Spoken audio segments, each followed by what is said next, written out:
saling membuka hati. Tulus dan ikhlas kami selalu pasrahkan diri padamu ilahi.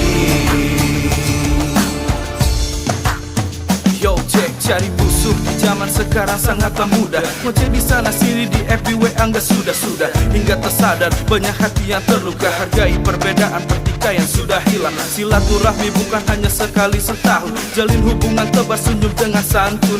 Hanya kepada Allah kita mohon ampun, kepada teman sanak saudara Tabi pun.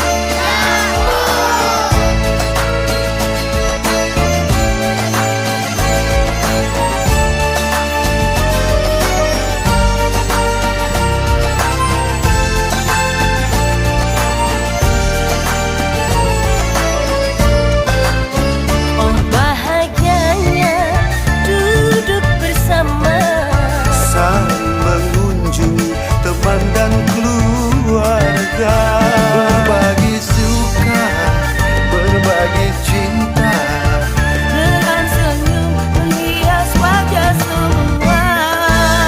Silaturahmi sungguh indahnya, hati sedih dan bunda jadi bahagia. ikhlas jawabnya, tulus maafnya.